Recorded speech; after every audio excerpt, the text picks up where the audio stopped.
to Inspiring Women. Inspiring Women TV is a program that's designed to inspire, inform, entertain, enlighten, and empower the 21st century woman.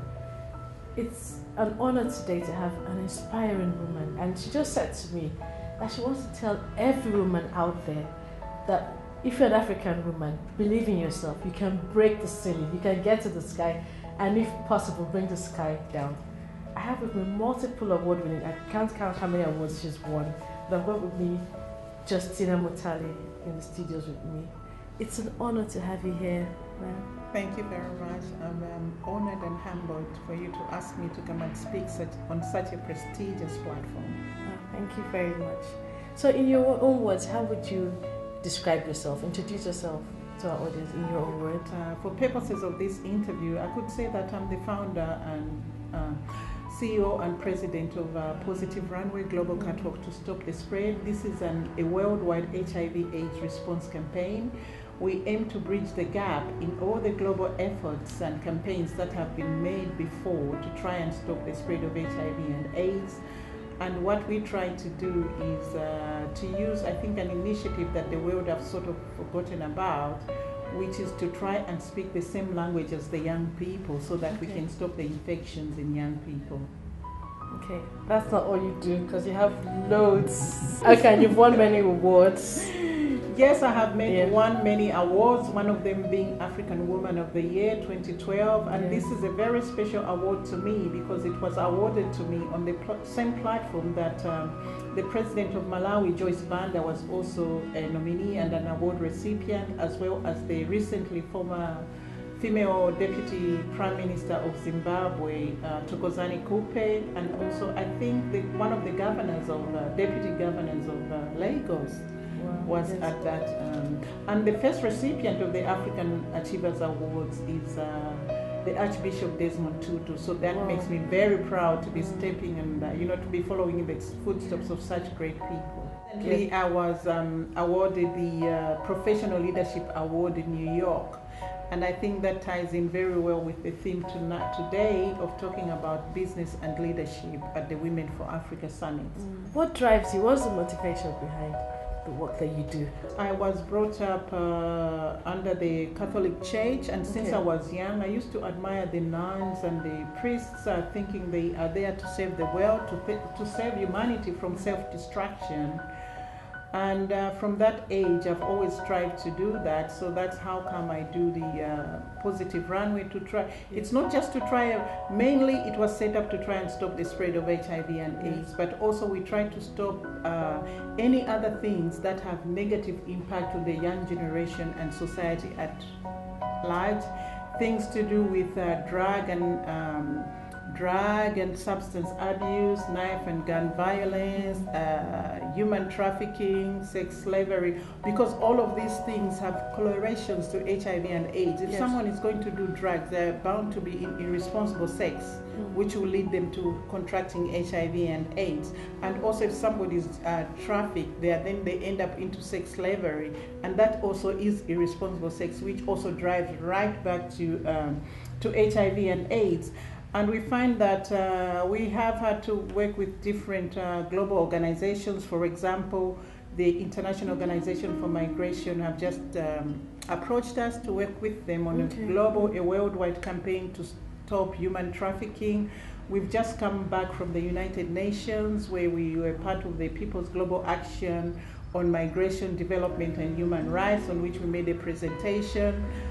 And we also worked with the Enough Food for Everyone If campaign. That was to try and stop the spread of world hunger, in which we tackled some of the policies that are set up by the international communities, but which in fact lead to people going hungry. Things like land grabs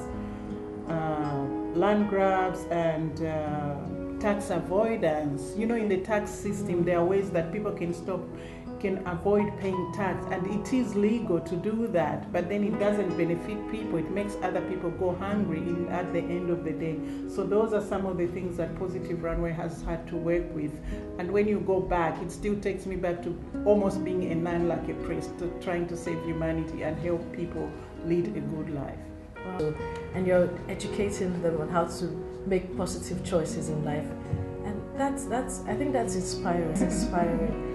What would you say to the everyday woman who is looking to make a difference in the world but doesn't know how to do it, because you've gone from just being yourself to doing it on a global platform? What would you say to that woman? What I'd say to that woman is that women have the power. Remember, women are always the backbones of society. We are the mothers. We give birth to humanity. And we nurture and grow up this humanity. And we have to instill it's what we instill in them from when they are young, that they become what they are. And I don't even understand how somewhere along the lines the men took the upper hand. Because where I come from, women rule.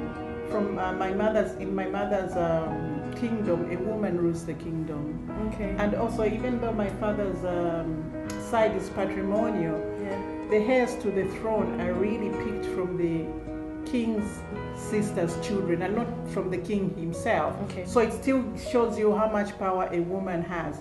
So I think for women, they just have to go back and reacquaint with themselves with the power that they have within, and to reassert themselves and to know that the world is theirs. Look, when you go back, you see they say Mother Earth, Mother Zambia, Mother Africa, yes. Everything Mother is nature. up to the Mother Nature. And also women have that strength. It's a strength, not just physical strength, which most of the time our main folk depend on, but we have the inner strength, the emotional strength. We can stand the test of time and go through so many things and still rise above that. Look at the women in Rwanda. After the genocide, Rwanda has risen from the ashes like the phoenix, and the women of Rwanda are on top of that. As it is, Rwanda has the highest number of women in political representation. Wow. In the last parliamentary elections, they took 64% of the vote. Wow, amazing, yes. Amazing. So women, you just have to reassert yourself, no matter what your circumstances are. When you look at the women in Rwanda, what they went through, all that genocide, they still rose above all of that to become the #1 country that has the highest number of women in political decision-making process, in political representation. It is so profound.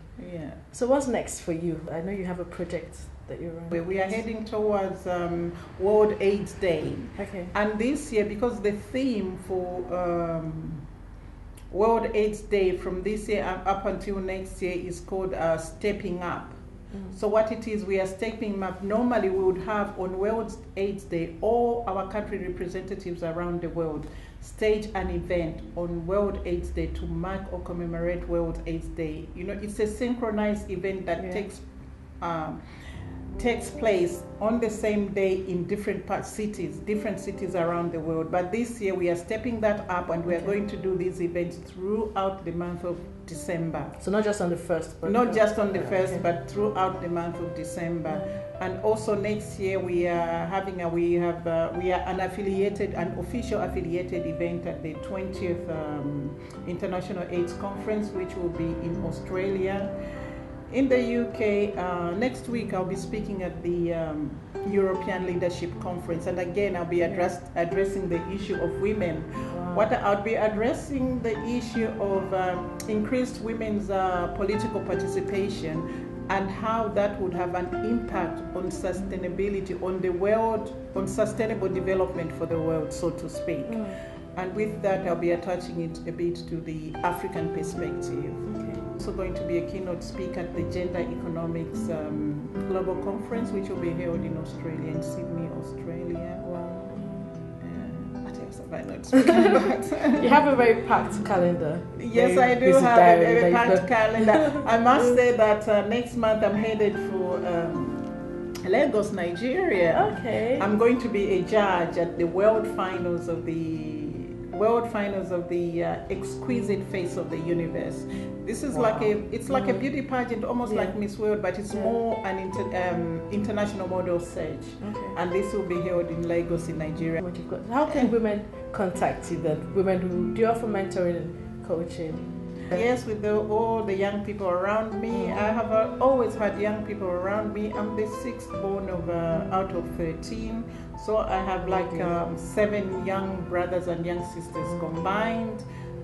So from since they were young, and also, you know, other cousins, sisters. You know, in Africa Yes. we believe in extended family. But yeah, if anybody needs to contact me, I have my own personal website. It's justinamutale.com, www.justinamutale.com, and our website for Positive Runway is positiverunway.org. They can find us on Twitter at Global Catwalk. They can also find me personally on Twitter at Justina Mutale. I'm also on Facebook.